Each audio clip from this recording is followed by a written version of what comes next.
जनता की बात, जनता के साथ। शहादा येथील आदिवासी मुलींच्या वसतिगृहात निकृष्ट दर्जाच्या जेवणामुळे संतप्त विद्यार्थिनींनी आक्रमक भूमिका घेत थेट अन्नत्याग आंदोलन छेडले।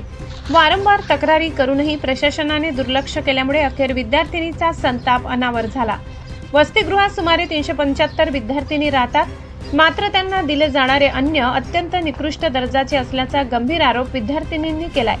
अर्धवट शिजलेले अन्न, वेळेवर न मिळणारे जेवण आणि स्वच्छतेचा अभाव यामुळे विद्यार्थिनी त्रस्त झाल्या होत्या। अनेकदा तक्रारी करूनही कोणतीही ठोस कारवाई न झाल्याने त्यांनी आक्रमक पवित्रा घेतला।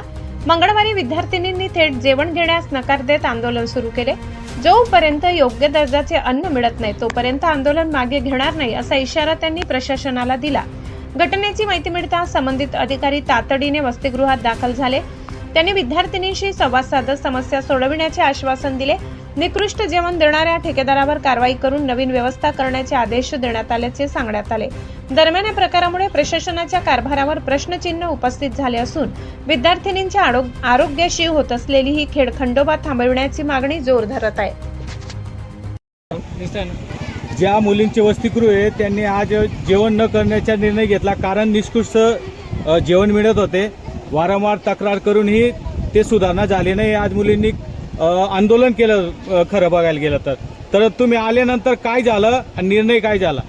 आम्ही आता आल्यानंतर बघितलं विद्यार्थिनींचा नाश्ता झाला होता, जेवण बाकी होतं। जेवण बाकी असल्यामुळे आम्ही लगेच इथल्या स्थानिक विद्यार्थिनींच्या अडचणी बघून घेतल्या। त्या विद्यार्थिनींच्या अडचणी बघता इथले मॅनेजर असतील किंवा इथे ते पुरुष मॅनेजर इथला तो बदलून स्वयंपाकींना वेळेवर वस्तू कशा पोहोचतील ते केदाराला सूचना देऊन विद्यार्थ्यांना आजपासूनच वेळेवर जेवण कसं भेटेल, सकाळचा नाश्ता वेळेवर, दुपारचं जेवण वेळेवर, संध्याकाळच्या सगळ्या गोष्टी रेग्युलर करण्याच्या आजपासूनच आम्ही दखल, म्हणजे पहिली बी दखल घेतलेली ना, आता पण ते दखल घेणं चालू आहे ना। आता मुलींना त्या गोष्टीनुसार वेळेवर, मुलींच्या मागणीनुसार वेळेवर जेवण पुरवणं। मुलींच्या किती मागण्या होत्या आणि कोणत्या कोणत्या होत्या?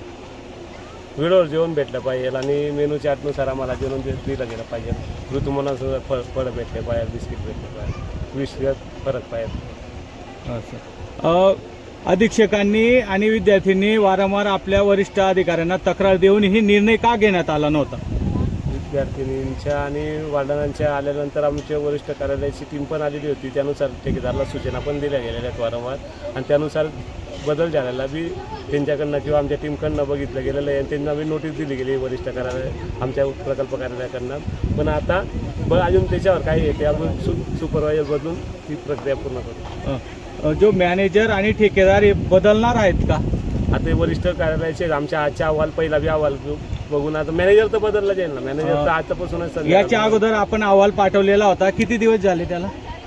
8-10 दिवसा पहिले अहवाल दिलेला आहे। त्याचा निर्णय लागलेला नाही? दिलेला वरच्या कार्यालयाला कळवलं आहे की इथल्या या ठेकेदाराची वारंवार तक्रार आहे किंवा वेळेवर देत नाही, त्या गोष्टी कळवल्या आहेत वरिष्ठ कार्यालय। ठेकेदाराला नोटीस दिली वरिष्ठ कार्यालय। आता मुलींनी काय सांगितलं तुम्हाला? जेवण करणार आहेत? मुली जेवण करतील, वेळेवर असल्या पाहिजे, त्यांना मेनूनुसार जेवण भेटलं पाहिजे, त्या गोष्टी मांडल्या, त्या गोष्टी आम्ही कार्यालयात कळू आता। आणि या ठेकेदारांना बी सांगू, ते मॅनेजर, लेडीज मॅनेजर देऊ आणि त्या गोष्टी क्लिअर करून देऊ। शुद्ध पाणी किती दिवसानंतर यांना मिळेल? आरो पाणी आहे, इथं आरो प्लॅन आहे, पण आता तो काम चालू असल्यामुळे तो आरो प्लॅन नाही। पण आता बघून, आता वार्डनशी चर्चा करून त्या आरोची व्यवस्था आजपासून किंवा उद्यापासून लगेच हे करता येईल। मुलींचं म्हणणं आहे की आमदार साहेबांनी याची दखल घेतल्यानंतरच सगळे अधिकारी आले आणि निर्णय घेत आहेत, कितपर योग्य आहे? आमदार साहेबांपर्यंत तो विषय पोहोचला, पण आमच्या कार्यालयात तेव्हा वार्डन लोकांकडनं फोन आला मॅडमच्या, आणि लगेच आम्ही तिथून हे केलं। आमची एक मीटिंग होती, कार्यक्रम होता आज, जयंती असल्यामुळे त्याच्यानंतर आम्ही इकडे येत आलं। याच्या फॉलोअप तुम्ही स्वतः घेणार आहे का साहेब? हो, आमची टीम। जनता की बात, जनता के साथ।